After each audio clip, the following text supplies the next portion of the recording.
परात्मानमेकं जगद्बीजमाद्यं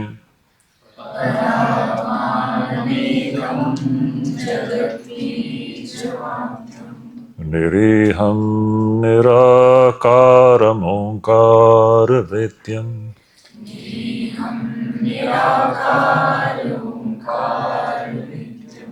यतो जायते पाल्यते येन विश्वम्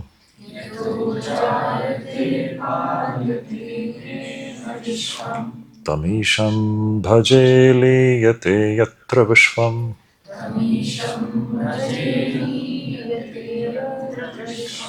सहना भवतु सहनौ भुनक्तु सह वीर्यं करवावहै तेजस्विनावधीतमस्तु मा विद्विषावहै। ॐ शान्ति शान्ति शान्तिः। हरि ओम। सो हमने आज के दोपहर के सत्र में हमने ये देखा,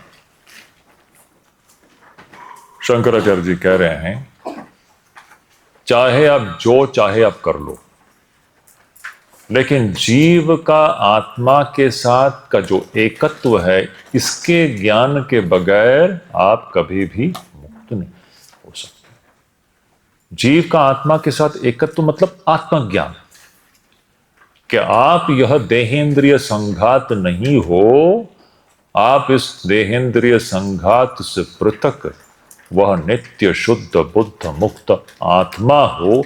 इस ज्ञान के बगैर कोई भी व्यक्ति मुक्त नहीं हो सकता। आप चाहे कुछ भी कर लो, चाहे कुछ भी कर लो, इसमें सब कुछ आ गया है ना। तो कहते हैं वदन्तु शास्त्राणि यजन्तु देवान कुर्वन्तु कर्माणि भजन्तु देवता। इसमें सब मतलब कहने का मतलब है आप चाहे कुछ भी कर लो, लेकिन आत्मज्ञान के बगैर व्यक्ति कभी भी मुक्त नहीं होता। यही बात भज गोविंदम सूत्र में भगवान शंकराचार्य जी अति सुंदर ढंग से कहते हैं। आप सभी लोगों ने भज गोविंदम सूत्र को मेमोराइज किया है, अति सुंदर। हाँ, तो वहां पर शंकराचार्य जी कहते हैं, अंतिम जो श्लोक है, कहते हैं कुरुते गंगा सागर गमनम व्रत परिपालनम अथवा दानम ज्ञान विहीन सर्वमतेन मुक्तिम न भजति जन्मशतेन भज गोविंदम भज गोविंदम गोविंदम भज मूढ़मते संप्राप्ते सन्निहिते मरणे नहीं नहीं रक्षति डुंक्रम करणे। क्या सुंदर, कैसी अद्भुत रचनाएं हैं भगवान शंकराचार्य जी की, अतुलनीय है, जिसकी कोई तुलना है ही नहीं इतिहास में। ऐसी अद्भुत रचनाएं हैं, और सब एक 16 वर्ष से भी कम आयु की एक बालक की रचना। ऐसी अद्भुत रचनाएं हैं शंकराचार्य जी। तो वहां पर शंकराचार्य जी कह रहे हैं कुरुते गंगा सागर गमनम, आप गंगा सागर चली जाएगी। गंगा सागर चले जाइए मतलब तीर्थाटन के लिए चले जाइए। व्रत परिपालनम, हम कितने प्रकार के व्रत रखते हैं ना, यह व्रत है वो व्रत है। आप तीर्थाटन के लिए चले जाइए, विभिन्न प्रकार के व्रतों का पालन कीजिए, अथवा दान कीजिए। बहुत दान धर्म कर रहे हैं, यहां पर गरीबों को दे रहे हैं, ये सब ठीक है, ये बुरा नहीं है, इनका अपना महत्व है, स्थान भी है, लेकिन ये इतना मात्र पर्याप्त नहीं है। असली चीज क्या है? आत्मज्ञान। सो कुरुते गंगा सागर गमनम व्रत परिपालनम अथवा दानम, ये सब कर लीजिए, लेकिन आत्मज्ञान अगर नहीं हुआ, ज्ञान विहीन सर्वमतेन मुक्तिम न भजति जन्मशतेन, सैकड़ों सैकड़ों जन्मों में हम कभी मुक्ति को प्राप्त नहीं कर सकते जब तक मैं कौन हूं इसका ज्ञान हमें नहीं होता। तो घुमा फिरा के, तो इसका यह मतलब नहीं कि आप व्रत का पालन नहीं करेंगे या आप तीर्थाटन नहीं करेंगे, वो तो हमारे आध्यात्मिक जीवन का एक अंग है, लेकिन वो सब हम क्यों कर रहे हैं? आत्मज्ञान तक पहुंचने के लिए ही हम लोग कर रहे हैं। वो आत्मज्ञान के सहायक हैं, वहां तक पहुंचने के लिए। तो मुख्य चीज क्या है? आत्मज्ञान। आत्मज्ञान के बगैर कोई भी मुक्त नहीं हो सकता। यही बात हमने। आप देखिए, आत्मज्ञान ज्ञान की हम जब बात करते हैं तो इसमें कौन इसके लिए योग्य है? अधिकारी कौन है भाई? हमने देखा ना, इस पूरे विश्व में कितने लोग हैं जो आत्मज्ञान को प्राप्त करने की इच्छा रखते हैं? है क्या? आपके आस पड़ोस कोई है? आपके मित्र मंडली में कोई है कि मैं भी आत्मज्ञान को प्राप्त करना चाहता हूं? कभी देखा है आपने? आपको एक भी नहीं मिलेगा। मिलेगा? आप लोग जो हो, यहां पर हो, यही ईश्वर का अनुग्रह है। कम से कम आप लोग 10 दिनों के लिए तो इन सब चीजों को सुन तो रहे हो। बहुत बड़ी बात है। ये तो सिर्फ शुरुआत है अब। तो ये आत्मज्ञान या मुक्ति को प्राप्त करने की इच्छा किसके अंदर जगती है? कौन वो योग्य व्यक्ति है? योग्यता क्या है? क्या चीज है जो हमको योग्य बनाती है ना? मोक्ष रूपी इस लक्ष्य को प्राप्त करने की योग्यता किन किन चीजों के रहते हुए आती है? प्रश्न यह है। मोक्ष रूपी या आत्मज्ञान रूपी जो लक्ष्य है, ये किन किन चीजों के रहते हुए इसकी योग्यता हमारे अंदर उत्पन्न होती है? यह प्रश्न है। जैसे मैंने सवेरे उदाहरण दिया था, यहां से अगर दिल्ली जाना हो, दिल्ली जाने के लिए हमारे पास कुछ सामग्री की आवश्यकता है, उसके बगैर आप पहुंच नहीं पाओगे। उसी प्रकार मोक्ष या आत्मज्ञान रूपी लक्ष्य को प्राप्त करने के लिए हमारे अंदर कुछ चीजों की आवश्यकता है जो अनिवार्य है। उसके अनुपस्थिति में हम कभी भी इसमें सफल नहीं हो सकते। तो क्या चीजें हैं? क्या है जो हमको अधिकारी बनाता है, हमें योग्य बनाता है? वही बात। अब ये बहुत ही, यह मैं कहूंगा सबसे इंपॉर्टेंट पोर्शन है, क्योंकि यहीं पर हमें ध्यान देना है। अगर आपको सही दिशा में अपने जीवन को आगे ले जाना हो तो ये है, this is the practical application, this is what we are suppose to do in our lifes. Fitness, what makes us fit for moksha और आत्मज्ञान? क्वालिफिकेशंस है। तो क्या है? तो देखो, कहते हैं, हाँ, तो इसको टेक्निकली हमारे वेदांत की भाषा में, आप सभी लोग पहली बार वेदांत से अवगत हो रहे हैं, इसको साधन चतुष्टय कहते हैं। आपने सुना होगा शायद, साधन चतुष्टय। 4 साधन हैं। साधन, साध्य और साधक, है ना? साधन क्या है? जिसके द्वारा हम किसी चीज को प्राप्त करते हैं उसको हम साधन कहते हैं, और जिसको हम प्राप्त करते हैं उसको साध्य वस्तु कहते हैं, और प्राप्त करने वाले को हम साधक कहते हैं, है ना? तो अगर आप साधक हो, आपके लिए साध्य वस्तु क्या है? आत्मज्ञान और मोक्ष। लेकिन साधन क्या है? यह साधन है। इस साधन के बगैर आप उस साध्य वस्तु तक पहुंच नहीं सकते हो। समझ रहे हो? जिस प्रकार आपके पास कुछ चीजों के अनुपस्थिति में आप दिल्ली तक नहीं पहुंच पाओगे, उसी प्रकार साध्य, हमारा लक्ष्य जो है आत्मज्ञान, मोक्ष रूपी लक्ष्य, इस साध्य वस्तु को हम तब तक प्राप्त नहीं कर सकते जब तक हमारे अंदर यह साधन ना हो। तो ये साधन क्या क्या है अब देखते हैं। देखो,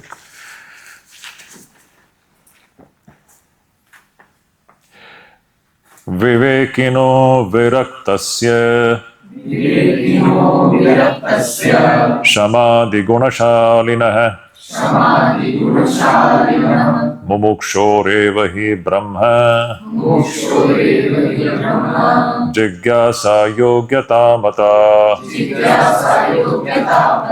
साधनान्यत्र चत्वारि कथितानि मनीषिभिः येषु सत्स्वेव सन्निष्ठा यदभावेन सिद्ध्यति आदौ नित्यानित्यवस्तु विवेकः परिगण्यते इहामुत्र फलभोग विरागस्तदनन्तरं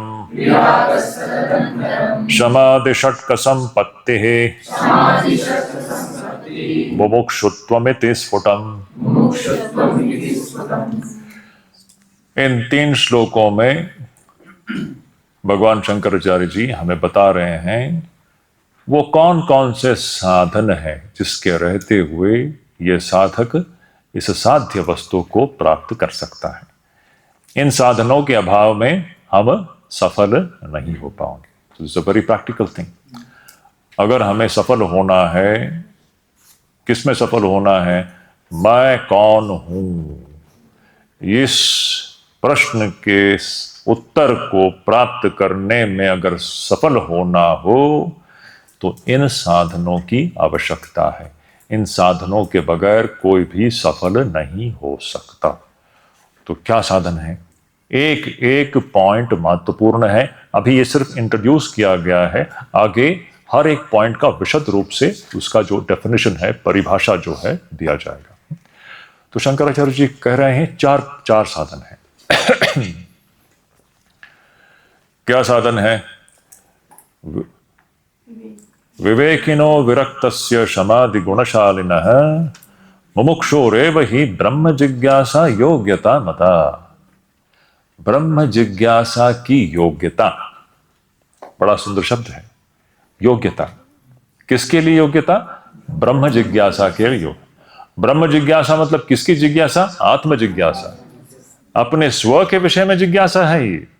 ये किसी अपने से पृथक किसी वस्तु के विषय में जिज्ञासा नहीं है। यहां पर जिज्ञासा स्व के विषय में है कि मैं कौन हूं। सो ब्रह्म जिज्ञासा, आत्म जिज्ञासा, स्व के विषय में जो जिज्ञासा उत्पन्न अगर होना हो तीव्र रूप से, तो उसकी जो योग्यता कैसे आएगी?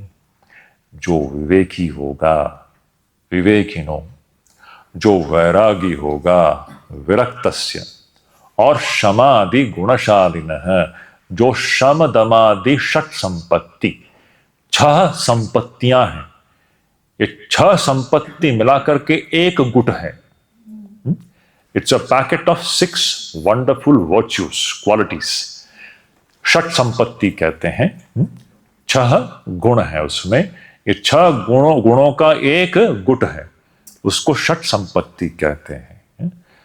सो जो विवेकी होगा, वैरागी होगा, और इन 6 संपत्तियों से जो ये 6 संपत्ति जिसके पास होगा, और अंतिम क्या है? मुमुक्षु, जिसके अंदर मुक्ति की इच्छा होगी, वही व्यक्ति आत्म जिज्ञासा या आत्मज्ञान प्राप्त करने के लिए योग्य है। यह अगर नहीं होगा तो वो आत्म जिज्ञासा करने के लिए उसके अंदर योग्यता नहीं है। अब इसमें बहुत सारे प्रश्नों का उत्तर आपको मिल जाएगा। कोई किसी ने प्रश्न किया ना, अभी बाहर के लोग क्यों नहीं है इसमें? क्योंकि उसके अंदर योग्यता ही नहीं है। क्या आपको कहीं कोई विवेकी दिखाई देता है क्या? सभी तो मगरमच्छ को लकड़ा समझ करके बैठे हुए हैं। सारा जो विश्व ब्रह्मांड जो है समाज में, आप बताइए जरा, आपके आस पड़ोस में कोई है जो कि मगरमच्छ को लकड़ा नहीं समझा है? हमारे उदाहरण के अनुसार देखो तो सभी ने मगरमच्छ को ही लकड़ा समझ करके उसी को पकड़ करके बैठे हैं। कहने का मतलब है जो सत्य नहीं है लेकिन जो सत्य सा प्रतीत हो रहा है उसी को सत्य समझ करके पकड़ के बैठे हैं। तो कोई विवेकी आपको मिल रहा है क्या? अच्छा, जब जो सत्य नहीं है, जो सत्य सा प्रतीत हो रहा है, उसी को पकड़ करके बैठे हैं, तो उसके अंदर वैराग्य हो सकता है क्या? अब वैराग्य नहीं होगा तो उसके बाद शमदमादि षट संपत्ति भी उसके अंदर नहीं होती। शमदमादि षट संपत्ति क्या है हम देखेंगे अभी। तो इसीलिए उसके अंदर मुक्ति की इच्छा भी नहीं है। वो बिल्कुल वहां पर उस कुएं में इस प्रकार गिरा हुआ है, बस गिरते जा रहा है, गिरते जा रहा है, गिरते जा रहा है। उसको बाहर निकलने की इच्छा ही नहीं है। उसको लगता है कि मेरा जो जीवन है यहीं पर मुझे सुख मिलेगी, शांति मिलेगी और खुशियां मिलेगी, जो कभी उसको मिलता नहीं है। वो अतृप्त ही रहता है। इसलिए वो व्यक्ति योग्य है क्या इस गड्ढे से बाहर निकलने के लिए? गड्ढे से बाहर निकलने की शुरुआत विवेक से शुरू होती है। विवेक वो स्पष्टता है जिसके द्वारा आप समझ जाते हो कि ये लकड़ा नहीं है, ये मगरमच्छ है। विवेक वह योग्यता है जिसके द्वारा आप समझ जाते हो कि ये जो दिखाई दे रहा है, ये जैसा दिखाई दे रहा है, ये वैसा नहीं है। विवेक वह योग्यता है जो सत्य सा प्रतीत हो रहा है, उसके विषय में आपकी धारणा स्पष्ट है कि ये सत्य नहीं है, सत्य कुछ और है। जिसके अंदर ये होगा, उसके अंदर अपने आप ही वैराग्य आ जाएगा, षट संपत्ति भी आ जाएगी और मुमुक्षुत्वम भी होगा। ऐसा जो साधन चतुष्टय संपन्न जो व्यक्ति है, वह ब्रह्म जिज्ञासा के लिए योग्य है, आत्म जिज्ञासा के लिए योग्य है। समझ रहे हैं? क्योंकि अब देखिए, हमें परख करके देखना है क्या हमारे अंदर है क्या ये सारी चीजें। ये बताएं इसके लिए जा रही है क्योंकि हम परख करके देखें कि भाई मेरे अंदर वस्तु स्थिति क्या है, विवेक है क्या, क्वेश्चन मार्क, फाइंड आउट। वैराग्य है क्या, फाइंड आउट। षट संपत्ति, देखिए षट संपत्ति मैं अभी बता देता हूं। षट संपत्ति क्या है मैं बता देता हूं। पहला जो है शम है। शम का मतलब मन का निग्रह। लिख लीजिए आप, जिसको पता नहीं होगा। षट संपत्ति 6 ऐसे गुण हैं जिसको मिलाकर के उसको संपत्ति कहा गया है। एक गुट है, तो उसमें पहला, इस गुट का जो पहला पॉइंट है वो है शम। शम का मतलब है मन का निग्रह। दूसरा है दम। दम का कंट्रोल। मन का निग्रह मतलब कंट्रोल ऑफ द माइंड। और दूसरा जो है वो है दम। दम का मतलब है इंद्रियों का निग्रह, control of the sense organs. तीसरा है उपरति। शम दम उपरति। उपरति का मतलब क्या है, अब इसका हम परिभाषा देखेंगे। आप बाहर की चीजों से प्रभावित न होना, मन की वह दशा जिसमें आप बाहर की किसी भी चीजों से प्रभावित नहीं होते हो। हम देखेंगे बाद में, शंकराचार्य जी अति सुंदर उसका व्याख्यान करते हैं। तो शम दम उपरति। फिर तितिक्षा। चौथा है तितिक्षा। तितिक्षा मतलब जो है ना, सहन करना।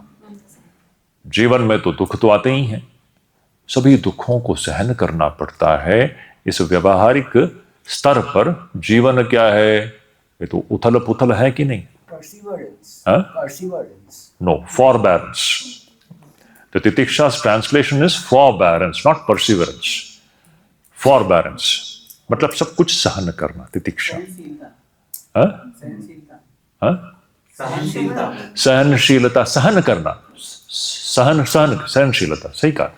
तितिक्षा मतलब सहन करना, सभी दुखों को सहन करना। फिर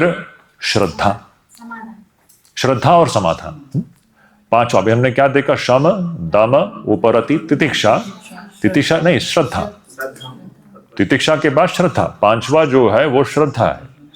श्रद्धा क्या है हम देखेंगे। श्रद्धा क्या है? हाँ बिल्कुल, हाँ, जरा जोर से बोलो। गुरु उपदिष्ट वेदांत वाक्येषु विश्वासः इति श्रद्धा। गुरु का जो उपदेश है, शास्त्र का जो वाक्य है, उसके ऊपर विश्वास, श्रद्धा। अति सुंदर। फिर अंतिम जो है वो है समाधान। समाधान क्या है हम देखेंगे। सब समय अंतःकरण का ब्रह्म में ही स्थिर होकर के रहना, ये समाधान है। इन सब परिभाषाओं को हम लोग देखेंगे। तो ये जो 6 गुण जो है, शम दम उपरति तितिक्षा श्रद्धा समाधान, यह एक गुट है, इसको एक माना जाता है? तो और इसको संपत्ति भी कहते हैं। तो साधन चतुष्टय में पहला मुद्दा है विवेक, दूसरा है वैराग्य, तीसरा है ये जो षट संपत्ति, और चौथा है मुमुक्षुत्वम, मोक्ष की इच्छा, स्ट्रॉन्ग डिजायर फॉर मोक्ष। एग्जैक्टली। तो ये 4 साधन हैं। इन साधनों के रहते हुए ही यह साधक जो है ब्रह्म जिज्ञासा या आत्म जिज्ञासा रूपी या आत्मज्ञान रूपी साध्य वस्तु को प्राप्त करने की योग्यता उसके अंदर आती है। यही हमें योग्य बनाती है। देखिए, तो फिर अभी देखिए, हमें प्रश्न ये उठता है, हमारे अंदर ये योग्यता है क्या, कहां तक है? This question, very beautiful question. हमें इसमें निराश होने की जरूरत नहीं है। आप देखोगे हमारे अंदर इनमें से शायद कुछ भी नहीं हो या थोड़ा सा हो, मैं तो कहूंगा आप सबके अंदर यह कुछ मात्रा में है, तभी आप यहां पर हो, तभी आप, नहीं तो आप यहां होते ही नहीं।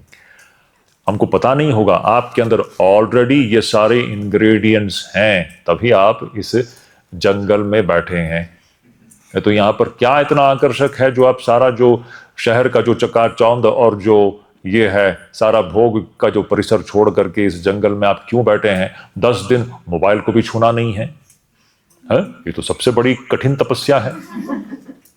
ऐसा आप क्यों बैठे हैं आप इस जंगल में? है कुछ तो है, हम सब के अंदर है। देखिए, आध्यात्मिक जीवन में ऐसा कभी भी नहीं होता कि ये जो 4 साधन हमारे अंदर 100% हो। किसी के जीवन में भी ऐसा नहीं होता। विवेक, वैराग्य, षट संपत्ति और मुमुक्षुत्व जो है, यह 100% किसी के जीवन में भी नहीं होता। सभी साधकों में यह थोड़ा थोड़ा ही होता है। हो सकता है सिर्फ 10% हो, किसी में हो सकता है सिर्फ 5% हो, किसी में हो सकता है 15% हो, लेकिन वो जो थोड़ा तो होना जरूरी है। बिल्कुल भी नहीं हो तब तो फिर ये जो सफर है, ये जो यात्रा है, ये शुरू ही नहीं होगी। समझ रहे हो? इसलिए बाहर के लोग यहां नहीं आ सकते, क्योंकि उनके अंदर बिल्कुल भी नहीं है। आपके अंदर कुछ है, थोड़े मात्रा में है, इसीलिए आप लोग यहां पर पहुंचे हुए हो। ईश्वर का अनुग्रह ही है। समझ रहे हो? तो ये जो 4 साधन है, इसका कुछ हद तक होना यह अनिवार्य है हर मनुष्य जीवन के लिए। बिल्कुल भी नहीं होगा तो आपकी जो यात्रा है वो शुरू ही नहीं होगी। कम से कम कुछ मात्रा में होनी चाहिए। और फिर हमारा फिर प्रयास क्या होता है पता है? उसकी मात्रा को धीरे धीरे बढ़ाते रहना। आज हो सकता है विवेक हमारा थोड़ा सा है, फिर साधु संग के द्वारा इस प्रकार गुरु निर्दिष्ट मार्ग पर आगे चलते चलते हम विवेक, वैराग्य, षट संपत्ति, इन सभी की मात्रा को हम बढ़ाते जाते हैं, बढ़ाते जाते हैं। हमारी योग्यता और भी बढ़ती जाती है, बढ़ती जाती है। हम और भी योग्य होते जाते हैं। समझ रहे हैं? तो इसलिए आज हमारे अंदर विवेक, वैराग्य भले ही बहुत ही मंद हो, बहुत ही मंद हो सकता है, बहुत ही थोड़ा हो सकता है, उसमें हमें हताश होने की जरूरत नहीं है। अब हमें उसको बढ़ाना है। यही जीवन का मुख्य उद्देश्य है। उसको हम बढ़ा सकते हैं, उसकी प्रक्रिया ही अभी हमें आगे बताएंगे आप। तो हमारे अंदर नहीं है तो हमको हताश होने की जरूरत नहीं है। धीरे धीरे हमारे पास, जैसे कि हमारे महाराज हमें उदाहरण देते थे, यहां से दिल्ली जाना है, आपके पास गाड़ी है, कार है, अगर पेट्रोल की टंकी पूरी खाली हो तो गाड़ी स्टार्ट ही नहीं हो सकती। अच्छा, पेट्रोल की टंकी पूरी भरी हुई होनी चाहिए ऐसा भी नहीं है, कम से कम 1 लीटर तो होना चाहिए कि आप कम से कम गाड़ी स्टार्ट करके नजदीक के पेट्रोल पंप तक तो चले जाएं। है कि नहीं? गाड़ी में अगर पेट्रोल ही नहीं हो तो आपकी यात्रा शुरू होगी? थोड़ी तो होनी चाहिए कि कम से कम आप पेट्रोल पंप तक चले जाएं और वहां से आप भरें। अच्छा, वहां भी आप, हो सकता है आपके पास पूरा पैसा नहीं है पूरा टंकी फुल करने के लिए, लेकिन वहां से आप 7-8 लीटर डाल दिए तो थोड़ी दूर और भी चले गए। इसी प्रकार हम पेट्रोल भरते जाते हैं, बढ़ते जाते हैं, हमारी योग्यता को बढ़ाते जाते हैं। जो थोड़ी मात्रा में जो विवेक, वैराग्य थी उसको हम बढ़ाते जाते हैं, लेकिन शुरू होने के लिए थोड़ा तो अपेक्षित है। बिल्कुल भी नहीं हो तो हमारी यात्रा जो है वह शुरू ही नहीं हो सकती। तो ये जो योग्यता है, ब्रह्म जिज्ञासा योग्यता, आत्मज्ञान की योग्यता में ये जो 4 साधन की अनिवार्यता है, कम से कम कुछ मात्रा में इसका होना ये अनिवार्य है, कम से कम। फिर उसको हम लोग उसको बढ़ाते जाएंगे, उसी को साधना कहते हैं। साधक का जीवन वही होता है ना। कोई भी साधक जो है वो साधना करता है, इसको बढ़ा, उसका वैराग्य जो है दिन ब दिन बढ़ते जाता है, बढ़ते जाता है, वो और भी सशक्त होता है। ये उसकी प्रक्रिया। तो उसी बात को आगे कहते हैं, साधनानि अत्र चत्वारि कथितानि मनीषिभिः। मनीषियों ने, ऋषियों ने इन 4 साधनों की बात की है। येषु सत्स्वेव सन्निष्ठा, जिसके रहते हुए ही आत्मा में निष्ठा संभव है। यद अभावे न सिद्ध्यति, जिसके अभाव में आत्मा में निष्ठा संभव नहीं है। ये 4 साधन के रहते हुए ही आप इस यात्रा का जो गंतव्य स्थान तक पहुंचोगे, जिसके रहते हुए ही आप उस वस्तु को प्राप्त कर पाओगे, जिसके अभाव में आप इस प्रयास में सफल नहीं होंगे। बिल्कुल गणित की तरह है। यह है तो यहां आप पहुंचोगे, यह नहीं है तो आप यहां नहीं पहुंचोगे। येषु सत्स्वेव सन्निष्ठा यद अभावे न सिद्ध्यति, जिसके अभाव में आप यह सिद्धि प्राप्त नहीं कर सकते हो। तो ये इस साधन चतुष्टय का ये महत्व है। इसके बगैर हम आगे नहीं बढ़ पाएंगे। That is the main point, यहां पर यही कह रहे हैं। तो पहला क्या है? आदौ नित्यानित्य वस्तु विवेक परिगण्यते। तो पहला मुद्दा क्या है? विवेक। विवेक क्या है? नित्य वस्तु और अनित्य वस्तु के बीच में की स्पष्टता। यह नित्य वस्तु है, यह अनित्य वस्तु है। इन दोनों को मिलाना नहीं है, कंफ्यूज नहीं करना है। आज हमने अनित्य वस्तु को नित्य समझ लिया है, और नित्य वस्तु क्या है हमको पता ही नहीं है। हमने मगरमच्छ को लकड़ा समझ लिया है, यह हमारी समस्या है। सो विवेक क्या है? इन दोनों को पृथक करके स्पष्ट रूप से देखना, नित्य वस्तु क्या है और अनित्य वस्तु क्या है। यह प्रथम। सारा जो अध्यात्म जीवन की शुरुआत विवेक से ही होती है। इसीलिए विवेक को क्या कहते हैं? चूड़ामणि। क्या सुंदर है इस ग्रंथ का नाम। इसीलिए विवेक जो है वो चूड़ामणि है। क्या सुंदर ग्रंथ है। That is the greatest thing. There is nothing greater than this great faculty of viveka, which brings clarity into your life. You begin to see things clearly. All the confusions of the mind go away. Then you will be able to navigate your life with perfect intelligence and perfection.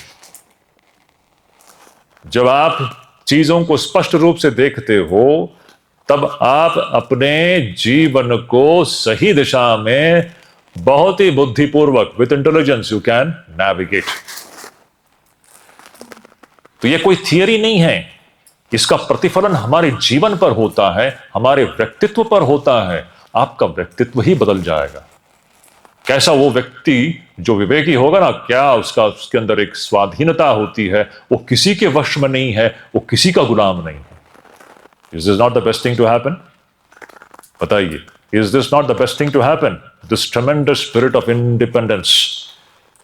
किसी का भी गुलाम ना होना अच्छा है कि नहीं? गुलामी स्वीकार है आपको? कितने प्रकार के हम विषयों के गुलाम हैं, कितने प्रकार के भोगों के हम गुलाम हैं, और वो भोग जो है हमें जल करके राख बना देती है, हमें समझ में नहीं आ रहा। इस गुलामी से ऊपर उठना, उस यात्रा में जो प्रथम पड़ाव जो है वह विवेक है। विवेक के बगैर तो वो संभव ही नहीं है। सो आदौ नित्यानित्य वस्तु विवेक परिगण्यते। पहला जो है परिगणना, जो है पहली बात जो बताई जा रही है वो है नित्य वस्तु और अनित्य वस्तु के बीच में की जो स्पष्टता। स्पष्ट रूप से आप देख रहे हो ये अनित्य है। ये विश्व ब्रह्मांड हमको जैसे इंद्रियों से दिख रहा है, ये जैसा दिख रहा है ये वैसा नहीं है। ये स्पष्टता। और जब आपको यह समझ में आ गया कि ये जैसा है वैसा नहीं है, तो अपने आप ही फिर वैराग्य आ जाएगा। फिर आप इसके पीछे दौड़ना बंद कर दोगे। तो दूसरा मुद्दा क्या है? इहा मूत्र फल भोग विरागस तदनंतरम। उसके अंतर क्या है? इह अमूत्र फल भोग विराग है। यह मतलब इस लोक में, अमूत्र मतलब परलोक में। देखिए, मनुष्य कितने प्रकार और कितने चीजों से, क्या कहें, कितने चीजों के लोभ में पड़ करके वो व्यवहार कर रहा है। हम सिर्फ इस लोक में हम जो कर्म कर रहे हैं, जो भी व्यक्ति कर्म करता है कुछ ना कुछ फल पाने के लिए तो कर्म करता है। ऐसा कोई है कि जो कर्म करता है फल के इच्छा के बगैर? हम सब फलेच्छा से प्रेरित होकर के ही तो कर्म करते हैं। अच्छा, अब फल की इच्छा सिर्फ इस लोक में नहीं, कुछ लोग जो है ना ऐसा कर्म करते हैं ताकि हमें स्वर्ग की प्राप्ति हो परलोक में। ये स्वर्ग बड़ा एक ऐसा एक चीज है जो हमें प्रेरित करती है एक विशिष्ट प्रकार के कर्म करने के लिए। अच्छा, हम तो जानते हैं स्वर्ग की प्राप्ति के लिए लोग क्या क्या करते हैं। आतंकवादी लोग कुछ भी कर लेते हैं, उनको लगता है कि हम स्वर्ग में पहुंच जाएंगे, है ना। देखिए, ये सब कल्पना है। इसलिए मैं कह रहा हूं, ये सही रिलीजन क्या है? Is that a religion which takes you? ये सब गलत धारणाएं, ये मोस्ट अनसाइंटिफिक सुपरस्टिशन में डूबा हुआ मानव समाज है। ये स्वर्ग की जो कल्पना है, आप देखोगे वेदांत क्या बताती है हमें। देखिए, ये इसीलिए सनातन धर्म, ये सनातन सत्य की बात कर रहे हैं। कोई कल्पना नहीं, कोई अंधविश्वास नहीं। ऊपर कोई बैठा हुआ है, वहां से इस विश्व ब्रह्मांड का संचालन कर रहा है। मृत्योपरांत आप वहां पहुंचोगे और फिर वह व्यक्ति जो है ना, वो मनमानी करेगा। वो आपको, उसकी खुशी है, वो चाहे तो आपको स्वर्ग में डालेगा या तो फिर आपको नरक में डालेगा, और अनंत काल तक आप वहीं पर पड़े रहते हो। ये क्या, ये कुछ भी विश्वसनीय है क्या? स्वामी विवेकानंद कहते हैं, ये स्कूल जाने वाले बच्चों को भी विश्वसनीय नहीं होगा। बड़ों की तो बात दूरी कर लीजिए, इसमें विज्ञान कहां है? ये सीधा उससे विपरीत है, ये अद्वैत सनातन धर्म का जो विचारधारा है। तो ये यहां पर मैं कह रहा हूं, तो लोग कितने चीजों से प्रेरित होकर के विभिन्न प्रकार के कर्म करते हैं। उसमें से एक है स्वर्ग प्राप्ति। स्वर्ग में जाकर के मैं भोग करूंगा। तो वैराग्य क्या है? सभी प्रकार के भोगों से विरक्ति, इस लोक में भी परलोक में भी। क्या सुंदर है। तो पहला है नित्यानित्य वस्तु विवेक है, दूसरा है सभी प्रकार के भोगों के प्रति, वो इस लोक की भोग हो या परलोक की भोग हो, सभी प्रकार के भोगों के प्रति विरक्ति। फिर क्या है? फिर क्षमादि षट्क संपत्ति। ये जो 6 जो गुण है, जो कि जिसको संपत्ति कहा गया है, हम देखेंगे कितना सुंदर गुण है। यही हमारे जीवन की असली संपत्ति है। असली धन संपत्ति तो यह है। हमारे बैंक में कितनी संपत्ति है, उससे मनुष्य सुखी नहीं होता। यह संपत्ति जिसके अंदर जितना होगा वो व्यक्ति सुखी होगा। जितना व्यक्ति के अंदर शम दम उपरति तितिक्षा श्रद्धा समाधान होगा, वो व्यक्ति स्वभाव से ही सुखी होगा। उसके चेहरे पर सुख और समाधान सब समय छलकेगा। Materialism, where does it take? Matter का, हमारे धन का हमारे मन के साथ क्या संबंध है? धन के साथ हमारे मन के साथ क्या संबंध है? धन का संबंध सिर्फ स्थूल शरीर के साथ है। आप धन से एक घर बना सकते हो, एयर कंडीशन लगा पाओगे, अच्छा जो नरम नरम गद्दा ले सकते हो, ये सब स्थूल शरीर से संबंधित है। मन का राग द्वेष जो है, काम क्रोध लोभ मोह मद मात्सर्य है, इसका धन के साथ कोई संबंध है क्या? जिस मन के अंदर ये सारे आग जल रही है, काम क्रोध लोभ रूप मोह रूपी जो मात्सर्य रूपी जो आग जल रही है, वो भले ही कितना ही एयर कंडीशन में सो जाए, उसकी दशा क्या है? वो सुखी हो सकता है क्या? जिस मन में काम रूपी अग्नि धधक रही है, सब समय काम का गुलाम है, He is a slave to lust, क्रोध का गुलाम है, लोभ का गुलाम है, लोभी है वो। ये सारी चीजें मन में ही तो है ना। जो काम है, क्रोध है, लोभ है, मद मात्सर्य ऐसा एक भयानक चीज है। जलन शब्द ही जलन है कि नहीं? मन जलता रहता है। अब बताइए, आपका जो धन संपत्ति है वो मन के इस रोग का निवारण कर सकती है क्या? मन के इस अग्नि को शांत कर सकती है क्या आपका जो बैंक बैलेंस? तो सुख का और धन संपत्ति के साथ क्या संबंध है? धन संपत्ति आपको सिर्फ शरीर संबंधित कुछ सुविधाएं उपलब्ध कर सकती है। आपको एक शानदार मकान दे सकता है, एक वातानुकूल कमरा दे सकता है, नरम नरम गद्दियां प्रदान कर सकती है, लेकिन निद्रा प्रदान कर सकती है क्या? जब तक आग लगी हुई है अंतःकरण में, वो सो भी नहीं सकता। धन संपत्ति का सुख के साथ कोई संबंध ही नहीं है। यह अपने आप में एक विचारणीय विषय है, सोच के देखिए। इसीलिए ये महापुरुष लोग, विवेकानंद के पास कौन सी धन संपत्ति थी, लेकिन परमानंद में है कि नहीं? क्यों? उनके मन में काम क्रोध लोभ मोह मद मात्सर्य रूपी जो बीमारी है उनके अंदर नहीं है। लंगोटधारी जो रमण महर्षि जो है, या परमहंस रामकृष्ण जी जो हैं, सब समय सदैव आनंद में है। क्यों? उनका मन जो है काम क्रोध लोभ मोह मद मात्सर्य मुक्त है, सबसे में परमानंद में है। समझ रहे हैं? तो सुख कहां है? षट संपत्ति में सुख है, इसीलिए इसको संपत्ति कहा गया। असली संपत्ति तो यह है, जिसके अंदर यह संपत्ति जितना होगा वो व्यक्ति स्वभाव से ही वो सुखी होगा, आनंद में होगा। कैसे? फिर अंतिम पॉइंट क्या है? तो समाधि षटक संपत्ति और मुमुक्षुत्वम इति स्फुटम। जो अंतिम पॉइंट है मुमुक्षुत्वम। तो ये सिर्फ अभी इंट्रोडक्शन हुआ। शंकराचार्य जी इंट्रोड्यूस किए हैं कि भाई आत्मज्ञान रूपी साध्य वस्तु को प्राप्त करने का साधन जो है वह चार है। विवेक है, वैराग्य है, षट संपत्ति है और मुमुक्षुत्व है। यह कम से कम मात्रा में तो होना चाहिए, कुछ मात्रा में तो हमारे अंदर होना चाहिए। कभी भी ऐसा नहीं कि 100% होना चाहिए, ऐसा होता ही नहीं। किसी का भी आध्यात्मिक जीवन जो है 100% इन साधनों से नहीं होता। कुछ मात्रा में, कम से कम 10% भी हो, 5% भी हो तो भी आपका गाड़ी शुरू हो जाएगी। फिर उसको बढ़ाना है हमें, वही साधना है। फिर धीरे धीरे उसको बढ़ाते बढ़ाते देखेंगे आप धीरे धीरे उस ओर अग्रसर होते जाओगे। और ये दीर्घ काल का ये अभ्यास है। ओके, ये कोई 1-2 दिन में कोई जादू नहीं होने वाला है। ये सब चीजें स्पष्ट होनी चाहिए। तो इसको हम लोग आगे हम जो है इसको कर ले लेते हैं। अब से यहां से इन सारे साधन चतुष्टय का जो परिभाषा जो है, डेफिनेशन दिया गया है, अति सुंदर डेफिनेशन है। पहला डेफिनेशन ही अति महत्वपूर्ण है। इसको हम लोग कल ले लेते हैं। हड़बड़ी में लेना ये उचित नहीं है, क्योंकि उसको थोड़ा समय देना होगा। यह अब सबसे महत्वपूर्ण है। विवेक क्या है? ब्रह्म सत्यम जगन मिथ्या। ये अब हम धीरे धीरे हम और भी भीतर घुस रहे हैं। Now the investigation has started. सत्य क्या है, मिथ्या क्या है?